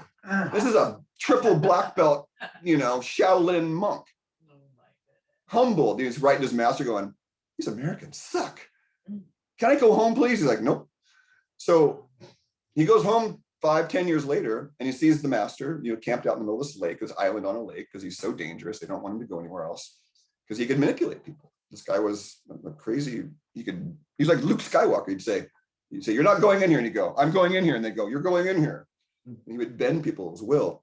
So he asked him, he said, how come you don't want to leave with me and go to the States? It's better than being on this island, And he said, I can't leave because I am the earth here. I am the trees here. I am the water here. If you took me from here, what I am would no longer exist.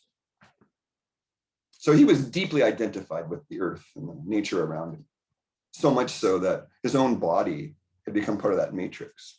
This is Ging Mondao. Yeah, this is that book. There's a story out of that book. Chronicles of Death. Yeah. Wow.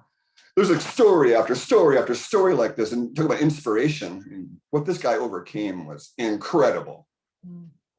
And Yogananda too. If you haven't seen Awake, Oh, yeah. it's Awake is a incredible. great documentary of what Yogananda had to go through in the 30s. Yeah. Did you ever study Saint Germain? No, that's It's a worthy. similar category. Okay, we'll study Similar- Saint Germain then. 400 and something years of the same human in multiple places under the name Saint Germain. Really interesting. Friday's his day with his partner Portia. This is a today is Friday's Saint the day Germain of the day. Yeah. The great Babaji also. Yeah. He's materialized countless times in the last 3,000 years. Lots of stories about him. And he was the one that said, you have a finite number of breaths in your life. We introduced this a few months back. You have a finite number of breaths in your life. So if you breathe slower, you'll live longer. I thought that was kind of interesting. That was he lived to be 116 after a really slow breathing. Well, Cindy talks a lot about, extending your exhale and how we're hooked up that if we can extend our exhale and recycle our CO2, then it does all these benefits for us. Oh, I have a great one. The other night I did it the second time. If I don't take enough magnesium, I can get leg cramps in the morning. Me too. Right. Me too. So next time you feeling the leg cramp coming on, that horrible, oh my God, here it comes. Breathe out and keep your breath out and count as long as you can. Mm. By 25 seconds, the pain was gone. All right. That's cool. It was so cool. It's So breathe out, hold the breathe breath out. Yeah, it's called comfortable pause. Okay. Where you breathe and you wait until you're at the bottom of the breath. You don't have to push hard, just bottom of the breath and don't breathe back in. And boy, that pain is a good reason not to breathe back in. Oh, it's horrible. Now that's what we teach asthmatics. And imagine that what you're doing is you're activating the CO2 in your body to go into your cells. So you imagine that all of the cells in the muscle of the lower leg or wherever it is it's cramping is receiving your CO2 infusion, and you can make it even better. And it was really, I'm waking up in the middle of oh my God, something's going on, and coming to that realization, I felt queen of the day that day. Like I did it. I woke up and I remembered and I worked. Wow. All right. That's very Wow. It Yeah. was That, Awesome. yeah. We don't talk enough. I'm watching on the root cause protocol. He has a new webinar on why magnesium is so important, because that's the central issue of the root cause protocol. This is Morley Robbins. There must be something in radiation that blocks magnesium. I'm guessing that's why you're going over the toxicities with us. And Yeah, he speaks to it a little bit today, so, but magnesium is responsible for the red blood cells ATP production. So if you can't get magnesium to activate ATP in the red blood cell, because remember, chlorophyll and human blood are identical except for one molecule. And what are those molecules?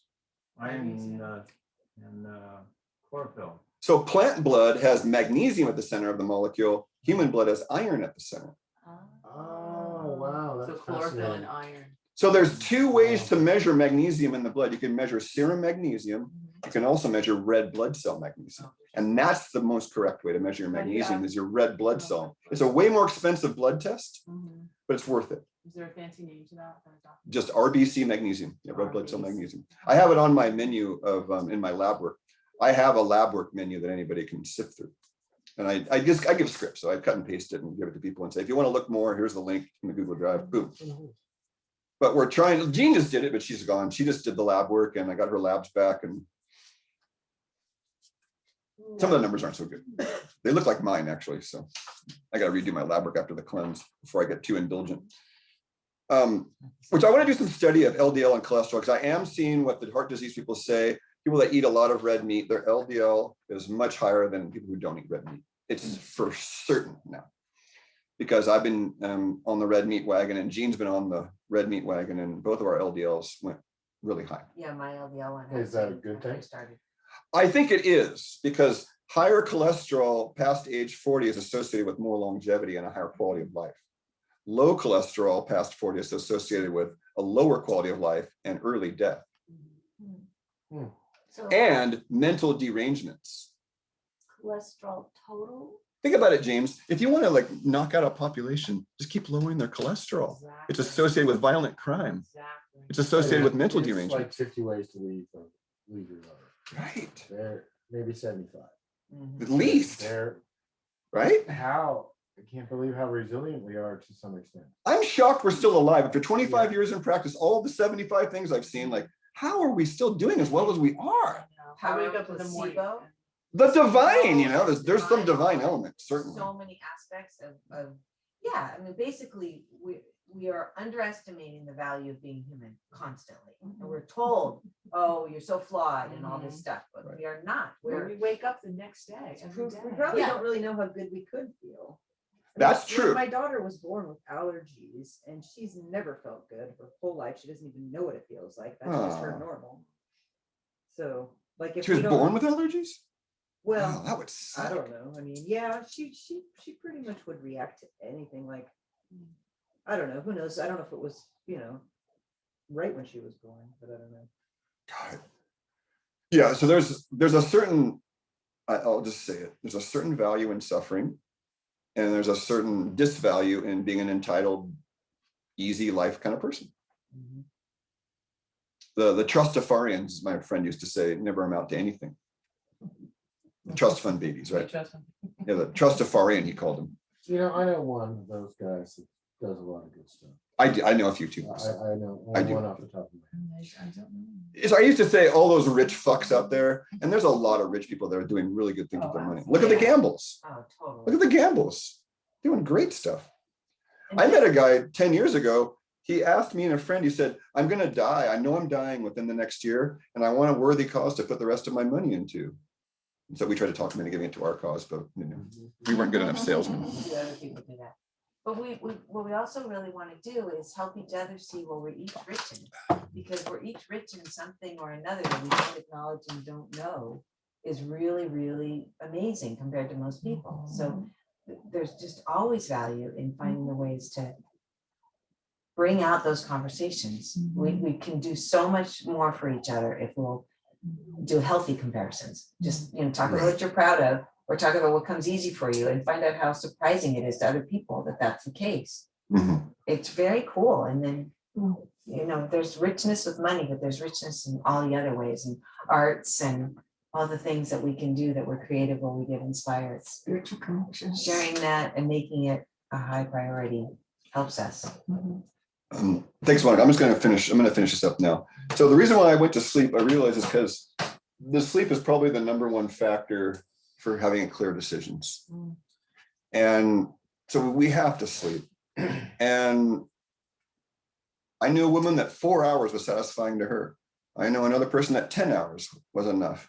And so there's quite a wide range of, my marker for sleep is, how do you feel when you wake up? If you feel ready to go, then you're probably all right. And then different times of your life too. Yeah, different times of your life. But I've seen people that don't sleep well, and the main correlation to people that don't sleep well is their diet's usually off and they're not moving enough. You have to have activity to have proper rest, and you have to have proper rest to have good activity. They're tied together. It's like the yin yang thing is, it's all intertwined. So if you don't get movement, like I know people that they're laying in bed at night, 2 or 3 hours. And it's like, get up and go for a walk, for God's sakes, But But again, we get it in our heads and it's totally wrong that exercise at night keeps me awake. No, the studies are very clear. People exercise at night, they still sleep just as good once they come down off the exercise high. And so, you know, I knew a veteran that he'd wake up in the middle of the night, like some of you guys were talking about, and he's like, fuck it, I'm getting up and I'm gonna do a workout. That's great. You can do a workout for 45 minutes and sleep like a baby afterwards. That's perfect. You know, and so that's how important sleep is, but you gotta have activity to sleep properly. If you're sitting at a desk all day and driving a car all day, you're not gonna sleep well probably. Because, you know, movement gets stuff moving too. Like, how do you get trauma out of your body? Movement, like the. There's a animals. book called Shaking Medicine. That's I right. have it. That's a good. Yeah, Yeah, Like animals. Just like. yeah. animals. You see the ducks fighting and they go away from each other and they shake it all off, or all animals do it, Yeah. Yeah. all except animals. really humans. Yeah. Try to practice. yeah, Oh, so- shaking so medicine, right? fucked up. Yeah. So I mean, we should probably be seeing shaking in Santa Cruz, but we're not really seeing that, you know, we should all be getting together and shaking our asses off. And the woman up in SoCal, Maria, She does it. she does. I knew it in Santa Cruz County. I Yeah, knew there it. had to be Son, somebody. I took her, I took Gotta her. be There's somebody. there's Trey, Trey. there's a lot of people. Oh, you even know the who teach it. names? That's great. Yeah, there's more people who did. Yeah. Great. That's good to hear. The Shaking Medicine book comes with a CD actually. The Shaking Medicine book used to come with a CD. Oh, really? So that you could get up and shake. You can with shake to the music, Oh, you that's know, and yeah, perfect. great book. I'm glad the number of you had it, know of it. That's great. Yeah. So yeah, you have to shake to have rest. You have to rest to be able to shake. And I think next week I'll go into a little more down into the other foundations, but I think that's a good stopping point because we kind of went deep with a couple of things tonight. And And the raw eggs and tea thing. oh, right. Okay, thank you. So one of my friends, a few of you know him, but I won't name him on the video, but you know, he had his leg blown off basically in an accident. And after like 7, how many surgeries? 6, 7, 8, you know, a bunch of surgeries. He called me up when he was in this after the first surgery, and he called me up and said, all he said was this little, I need Vital Farms eggs. Vital Farms eggs, bring me a dozen.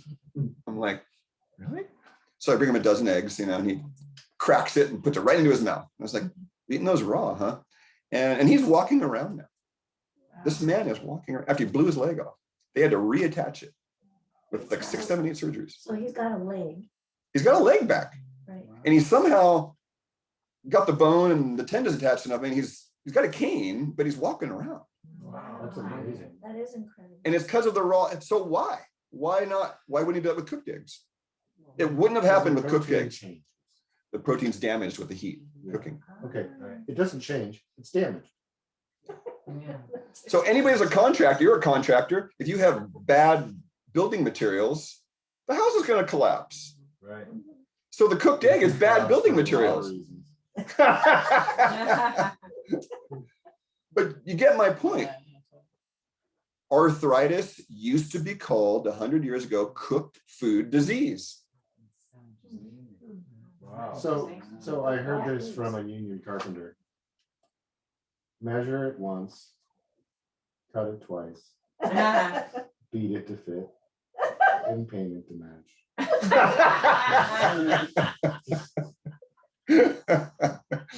Drew's laughing, he gets it.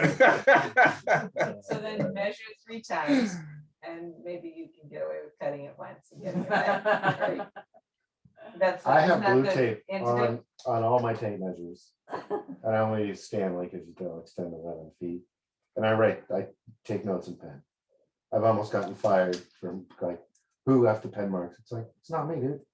Put blue tape on everything, I write in pen. And there's a lot of things. I worked for this contractor for like 17 years. And he reminds me more. He's like Bill Gates' identical twin. Oh, no. Oh, I saw this guy fuck over dozens of subcontractors. Oh. And when he tried to do it to me, and he did affect me, I've only signed a confidentiality agreement once in my life. And it was with this contractor. wow. Wow. I mean, it was, I recorded a 35-minute conversation that I wish I had known how to put that on something else because he's a dry drunk and he threw several tantrums. And his brother couldn't help but laugh at these things like, James, what's it gonna take for you to sign this so I can pay you? Well, I'd like to be paid in full today in cash, and this is in late January, and I would like a really good end of the year bonus. And he just threw a tantrum, and his brother's just laughing. And then I said, well, you're asking me what I wanted. And his brother starts laughing, and you can hear that in the recording. So this is when I was taking a class that I could have taught for 52 weeks. And I had the conversation when I was kneeling against a wall because I didn't really trust myself to be standing having this conversation. But it was just fun. This guy so reminds me of Bill Gates. It's like I said, like, how would you like to do a couple $1 million of damage to your real estate business? He was like the heat miser, is just like exploding with anger. And his brother's just like, God, you're gonna kill my little brother with stress. And I was like, but I'd witnessed this guy over 17 years screw over dozens of subcontractors. And then he tried to do it to me, and I was like, oh no,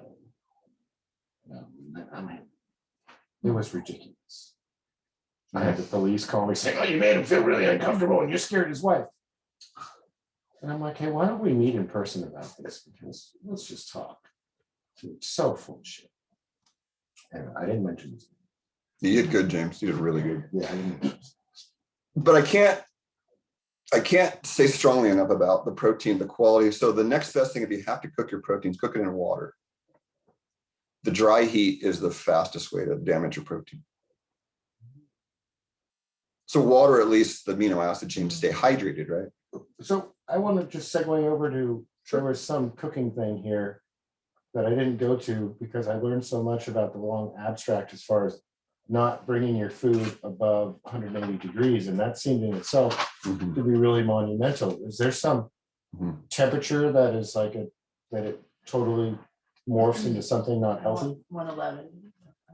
Well, the raw food is, 111. you'll hear this raw food debate somewhere be 105. I've heard the extremists go as low as 105, and then the really loose raw foods go up to 125. And so there's this range in there where some That's enzymes, not meat. some enzymes are denatured at 105, and some enzymes are denatured at a higher temperature. So that's why I say cook in water, it never goes above 212, right? Yeah. You cook in water, it never goes above 212. So like poached You eggs. can't under pressure and with salt. Okay, you are correct. If you add alcohol in the water too, it will happen.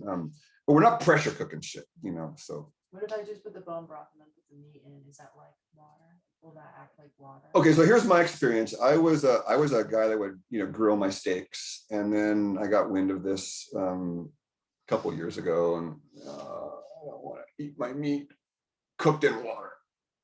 But I started cooking it in bone broth, and I'm a livery guy, wood element guy. So I saw my liver symptoms drop 75% by cooking my meat in water or eating it mostly raw. I don't eat raw meat. I cook it on both sides, and then it's probably 2/3 raw in the middle. It's very rare. And that's my happy medium, because I was a guy that grew up on medium well steaks. My dad was the rare steak guy, and we were like, gross. And Not anymore. Not anymore. No, that bloody steak, I realize the value of it now. And so I was at a Weston Price potluck at the Grange Hall years ago when Michael McAvoy was in it. And if you know Sienna and her brother and sister, they got the big hair. They came with raw chicken tacos. Wow. Raw chicken. I still not learned anything about raw poultry. Yeah. You should go to the meat. But wait, can't you? That's really Wait, but they had misnomer. marinated the chicken for 24 hours in lemon juice. That's So, the next yeah. question. And that So saves it's it? okay. It's a trick thing Yeah. because It's yeah, not raw. It's not raw. It's not raw It's anymore not raw anymore. because the acid cooked it. Oh, because. Yeah. Did it cook it but above you 105 you or presented 110? something that I was kind of like, well, that's an accident waiting to happen. But just the lemon juice. Yeah. So the acid of apple cider vinegar or lemon juice will cook. And so they showed the raw unprocessed chicken, and then they showed what happened after It's like, it changes color and texture. Yeah, yeah, Certainly. fish too, you can really see it with fish. What Yeah, about the cabbage on the table with the salt and the lemon? yeah, see there it is. Or just the beet, the drink that you gave us beet kvass, right? So actually, I'll show you guys something. When I buy meat, I just did all my meat buy for the next month. And so it gets processed. It doesn't just go, everything gets processed. So this fish was processed with lemon, salt, and garlic. And then it sat out for a few hours and then it goes into the fridge. So if I want to eat this raw, it's lemon, salt, and garlic. It's pretty good. What kind of fish is that? This, I usually ask the butcher what's going on. This was a rockfish, local rockfish. They had lots of selection. I was like, what's the local and what's, not farmed, and so the steaks get salt and peppered and with garlic powder. I got pork belly because I wanted to, that's what they make bacon out of. So I was like, I'm gonna try to make some pork belly stuff. So I did a lemon teriyaki for the pork belly, and that's in the jar. And I did a duck in the same lemon teriyaki, and the duck's in a jar. It's cooked and pulled off the bones. And finally, there was one other one. I got some ground beef, and I marinated that in teriyaki sauce. And so all my meat gets processed right from the store. Take it home, get it processed, and then you can leave it out too, because aged meat. What's that? That enzyme in raw meat starts to break it down. I'm going to attempt to spell it. Cathepsin, CATHEPSIN. Cathepsin, I believe, is what it is. It's the enzyme in raw meat. So it's why when you cook meat, it's a problem. And that's why raw meat's okay, because the cathepsin, it might stink. When somebody in Africa asked the pygmies why they were eating rotting 4-day-old elephant meat, the pygmy said, we don't eat the smell. So how long do you leave it out for the cathepsin to? Well, how long do they cure steaks for? How do you think they cure The steaks for? beef usually sits for several weeks. Weeks. It's hung for several weeks before it's cut up. So there you go. Because there's a show that I didn't see again, but I found it when I was looking for something else. And these two brothers process 2 halves of beef.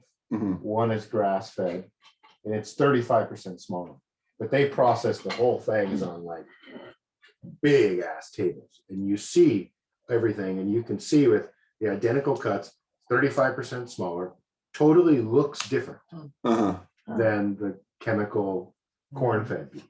Wow. It was pretty, it's like a 45-minute video that's like badass. Wow. And these weren't really small guys, because one of the ones, it was 435 pounds. Yeah. And he's like, puts it on his belly, and then just cuts all that stuff. Oh, it was phenomenal. It was so cool, because they were just processing this stuff. But you could just see side by side the different kinds of beef.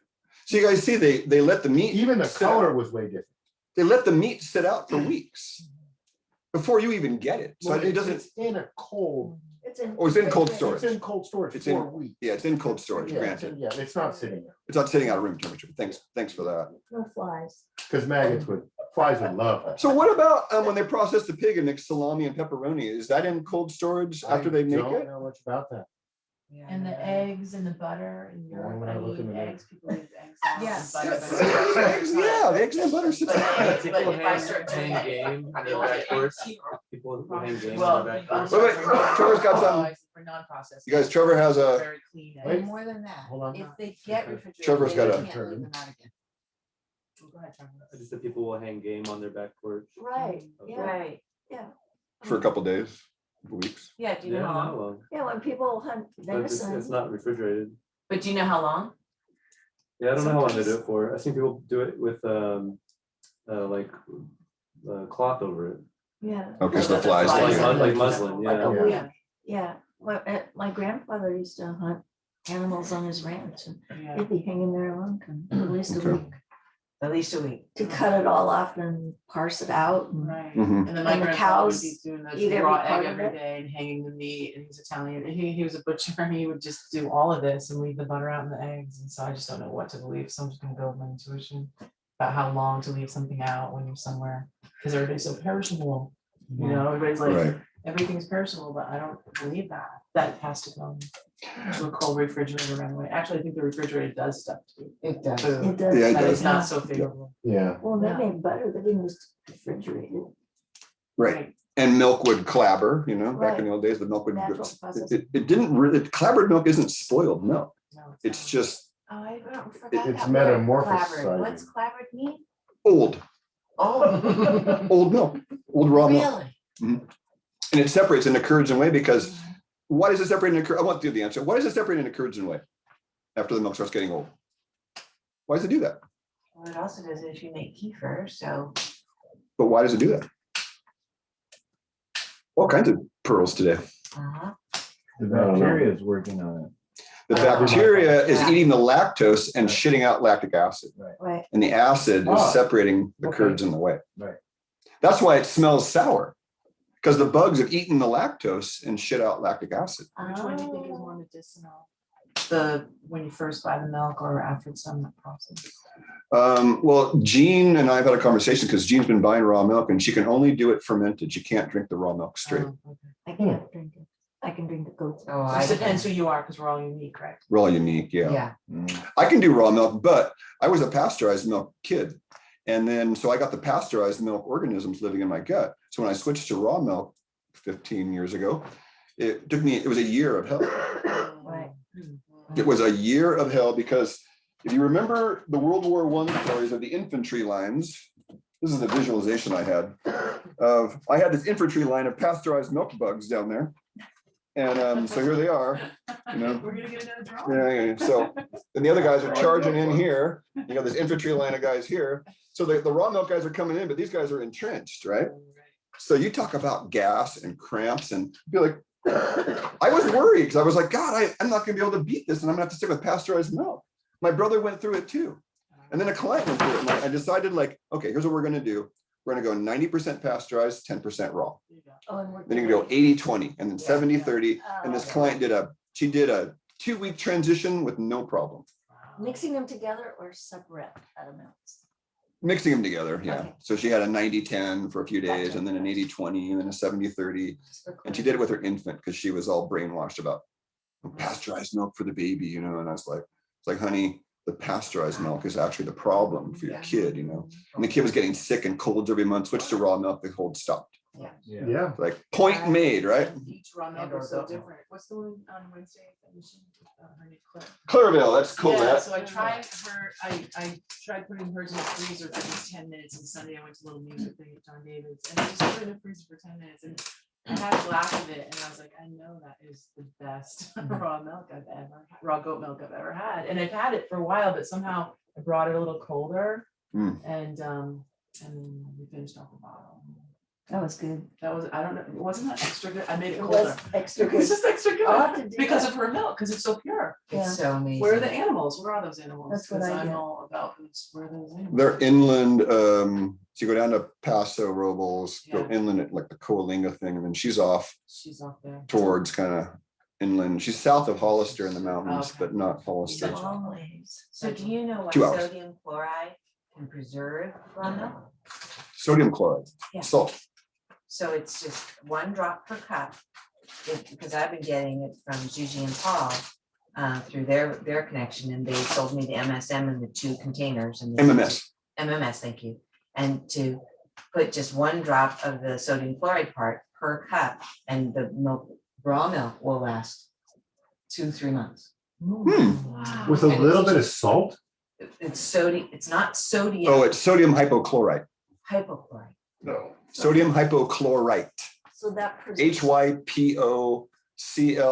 HYPOCLORITE. Okay. E. Sodium I shortened it in my hypochlorite. mind. That's what MMS is. MMS. Okay. It's either calcium hypochlorite or sodium hypochlorite. Another part of it is citric acid. And when you put the sodium hypochlorite with the citric acid, it suddenly smells like bleach. It activates it, yeah. Really? It activates it, but it's not bleach. It's a great. It's chlorine great dioxide.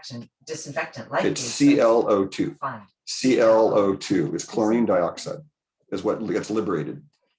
When you mix the citric acid with the sodium hypochlorite, the sodium gets liberated and goes into the water that's left. And then you have this gas. You know who's the expert on this? Is Bruce Tanner. Really? Bruce Tanner is an expert in MMS. Yeah, he's beyond me. But Paul and Juji are experts too. Yeah. Paul and Juji, you could talk to them. But Bruce and I've had a few conversations, and he has a few points of contention with me about MMS. So I defer to him a little bit because he knows more. So Bruce only uses the gas. They can activate it now, and they can capture that gas. So Bruce is only working with the chlorine dioxide gas. They have a name for it. You could ask him about it. Chlorine dioxide gas. Well, Well, there how was- do you use a gas? Well, it's very unstable. So somehow they package it up and keep it in this form you can use. Do they put it in? I don't know. I haven't used it, but this is a Bruce question. Yeah. Wow, thanks. So I have a bag of sodium hypochlorite in the other room there, and that's why people call it pool bleach. Pool bleach?